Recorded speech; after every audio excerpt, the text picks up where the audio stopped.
বিনাটি আব্দুল মজিদ মোল্লা উচ্চ বিদ্যালয়টি 1969 সালের 12ই জানুয়ারি প্রতিষ্ঠিত হয়।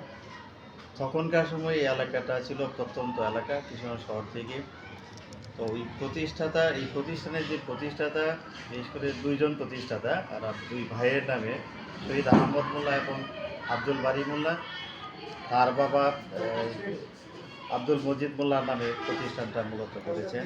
আমি 2020 সালে 15ই জানুয়ারি এই স্কুলের প্রধান শিক্ষক হিসাবে যোগদান করি। মূলত সহকারী শিক্ষক হিসাবে যোগদান করি 1995 সাল থেকে। 1/1/1995 সালে আমি শিক্ষকতার পেশায় আসি। স্যার, আপনার অনুভূতিটা কেমন লাগে? শিক্ষকতা পেশা আসলে একটা মহৎ পেশা, কিন্তু বর্তমান সমাজে যে অবক্ষয়, সেই অবক্ষয়ের কারণে হোক বা বিভিন্ন কারণে হয়তো কিছু কিছু ক্ষেত্রে আমাদের কিছুটা অবক্ষয় ঘটেছে। আমরা শিক্ষকদের যে নীতি নৈতিকতার মধ্যে থাকা উচিত ছিল, আমার মনে হয় ব্যক্তিগত অভিমত যে পুরাটা আমরা সেখানে থাকতে পারি না। আমাদেরকে আরও নৈতিক নৈতিক নীতিকথার এবং দেশপ্রেমে উদ্বুদ্ধ হতে হবে, সততার পরিচয় দিতে হবে, নিষ্ঠা এবং কর্মদক্ষতার পরিচয় দিতে হবে। আমাদের মূলত সদর উপজেলার, যদিও আমাদের এলাকাটা আসলে শহর থেকে একটু বাইরে, কিন্তু বরাবরই প্রতি বছরই প্রায় ভালো রেজাল্ট করে।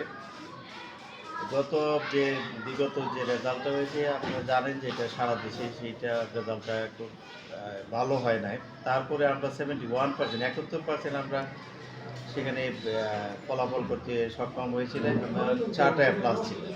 প্রায় 100 জন। এই ব্যাচটা মূলত করোনার যে সময়ের ব্যাচ, এই ব্যাচটা শিক্ষার্থীর সংখ্যা একটু কম। করোনার সময় আপনারা জানেন যে সারা দেশে শিক্ষার্থী ঝরে পড়েছিল। এদিক থেকে শিক্ষার্থীর সংখ্যা একটু কম, 100-র মতো প্রায় 100 পরীক্ষার্থী আমাদের অংশগ্রহণ করবে, এবং আমি আশা করছি যে সামনের পরীক্ষা আমাদের ফলাফলটা আরও ভালো হবে। স্যার, একটা ভালো রেজাল্ট করতে গেলে আপনারা ছাত্র, শিক্ষক, অভিভাবক দিনের সমন্বয়ে কি ভূমিকাগুলো নিয়ে থাকছেন? আসলে রেজাল্ট ভালো করতে হলে যে কোনো বিদ্যালয়ের, বিশেষ করে শহরের বাইরে যে প্রতিষ্ঠানগুলি, অভিভাবকদের একটা বিশাল ভূমিকা রয়েছে। শিক্ষক, অভিভাবক এবং শিক্ষার্থী তিনের সম্মিলনে কিন্তু একটা ভালো ফলাফল করা যায়। তো আমাদের অধিকাংশ শিক্ষার্থী আসলে বলা যায় যে স্বল্প শিক্ষিত অথবা অশিক্ষিত, অথবা তাদের আর্থিক অবস্থা এতটাই দণ্ডদশা যে তারা আসলে সেভাবে সহযোগিতা করতে পারে না। তার সন্তানকে বিভিন্ন কর্মমুখী কাজেও তাদেরকে বিভিন্ন পেশায় তাদেরকে আপনার লাগাতে হয় তাদের টাকার প্রয়োজনে, আর্থিক বেঁচে থাকার প্রয়োজনে। তো এই হিসাবে আমরা মূলত অভিভাবকদের কাছ থেকে ততটা পাই না। আমরা প্রায়ই আপনার অভিভাবক সমাবেশ দিই এবং তাদেরকে ফোনে, চিঠির মাধ্যমে অবহিত করি, কিন্তু আমাদের উপস্থিতিটা খুব একটা ভালো দেখা যায় না। আর যখন ব্যক্তিগতভাবে অভিভাবকরা আমার সাথে যখন কথা হয়, ওনাদেরকে আমি বলি যে আপনাদের একটা ভালো ভূমিকা আছে, কিন্তু ওনারা আসলে বলেন যে আমাদের আর্থিক অবস্থা, আমরা বিভিন্ন কাজকর্মে আমাদেরকে যুক্ত থাকতে হয়, যে সবসময় আসলে টেক কেয়ার করতে পারে না। সচেতন হয়, তাইলে শিক্ষার্থীর অভিভাবক এবং শিক্ষকের ছাড়া, এই তিনটা পক্ষ ছাড়া কিন্তু ভালো ফলাফল করা যায় না। এর মধ্যে কারিকুলাম মানে ওই বিভিন্ন খেলাধুলায় পার্টিসিপেট করে থাকে, উপজেলা জেলা পর্যায়ে বিভিন্ন খেলাধুলা অংশগ্রহণ করে থাকে। অবস্থান ভালো। স্কাউটিংয়ের যে বিষয়টা, সেটা গার্লস গাইড, বিভিন্ন ধরনের বার্ষিক ক্রীড়া প্রতিযোগিতা, এটার সাথে মোটামুটি ভালো অবস্থা। ডিজিটালাইজড হিসাবে সরকারের যে ডিজিটাল বাংলাদেশ গড়ার যে প্রত্যয়, সেটা আমরা সরকারের কাছ থেকে আপনার একটা ওই ডিজিটাল ল্যাব পেয়েছি, 35টি ল্যাপটপ, তারপরে আরও আনুষঙ্গিক যে ফার্নিচার সহ, তারপরে একটা মাল্টিমিডিয়া ক্লাসরুম পেয়েছি, তার ভিতরে সংযোগ আছে।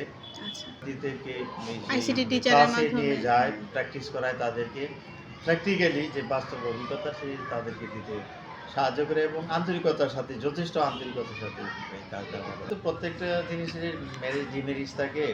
এটা দেখা যায় যে বাচ্চারা আপনার এই ইন্টারনেটের যে অবাধ ব্যবহার, সেটার মাধ্যমে বিভিন্ন ওয়েবসাইটে ঢুকছে। ওয়েবসাইটে ঢুকে বিভিন্ন খারাপ দৃশ্যে চলে যায়, বিভিন্ন দুর্নীতিতে চলে যায়। তারপর অনেক সময় মোবাইল নিয়ে স্কুলে আসে। জি। যদি আমরা অভিভাবক এবং প্রশাসন থেকেও তাদেরকে সতর্ক করা হয়েছে যে মোবাইল নিয়ে না আসার জন্য। অভিভাবক আমরা যদি কেউ মোবাইল নিয়ে আসি, আমরা চার্জ করে সেই মোবাইলটা তার কাছ থেকে সিজ করে এবং অভিভাবকের মাধ্যমে আমরা শিক্ষা তাদেরকে পৌঁছাই দিই। এবং ভবিষ্যৎ না নিয়ে আসে সেই রকম আমরা ব্যবস্থা নিয়ে থাকেন। প্রতিশ্রুতি নেওয়ার ব্যবস্থা করি। এই স্কুলে কিছুদিন আগে মাদক নিয়ন্ত্রণের সহকারী পরিচালক মহোদয় এবং অন্যান্য কর্মকর্তাবৃন্দ এসেছিলেন, ওনারা একটা সেমিনার করেছিলেন এবং শিক্ষার্থীদেরকে নিয়ে সেমিনারটা মূলত হয়েছিল এবং তাদেরকে সেখানে উদ্বুদ্ধ করা হয়েছিল।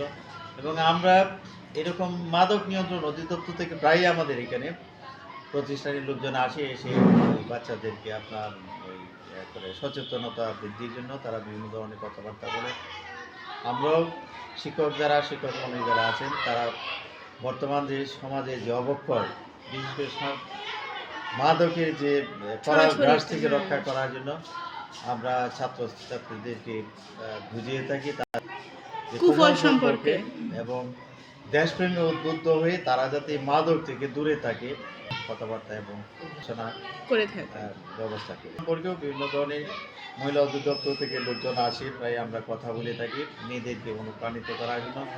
আমাদের গার্লস গাইডের দায়িত্ব যে মহিলা আছেন, শিক্ষিকা আছেন, ওনার মাধ্যমে তাদের সচেতন করার জন্য। আমরা শিক্ষকের সম্পর্ক আসলে খুবই সুন্দর। আমরা যখন শিক্ষার্থী ছিলাম আমরা দেখেছি যে আমাদের শিক্ষকরা আমাদেরকে খুবই স্নেহ করতেন এবং আমরাও ওনাদেরকে যথেষ্ট শ্রদ্ধা করতাম এবং বিষয়টা খুবই আমাদের যখন ক্লাস নিতেন খুব আন্তরিকতার সাথে আমাদেরকে মূলত শিক্ষা দিতেন।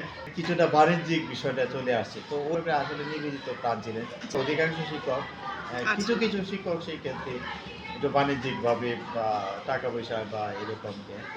আর শিক্ষকদের শিক্ষার্থীদের উভয়ের উদ্দেশ্য থাকতে হবে। আসলে মানুষ তো আজীবন বেঁচে থাকে না, আমাদের বেঁচে থাকবো আমরা যদি ভালো শিক্ষার্থী গড়ে তুলতে পারি, তারা যদি প্রতিষ্ঠিত হতে পারে, দেশকে উন্নয়নের দিকে নিয়ে যেতে পারে, একটা সুন্দর একটা দেশ সমাজ রাষ্ট্র করতে পারে, গঠন করতে পারে, তাইলে আসলে আমাদের সার্থকতা এর মধ্য দিয়ে এবং তাদের যে অভিষ্ট লক্ষ্য একটা আমরা যে স্বাধীনতা অর্জন করেছিলাম সেই উদ্দেশ্যটা যেটা ছিল একটা সুখী সমৃদ্ধশালী বাংলাদেশ করেছিলাম, সেটা আমার মনে হয় যে তারা সফল হবে।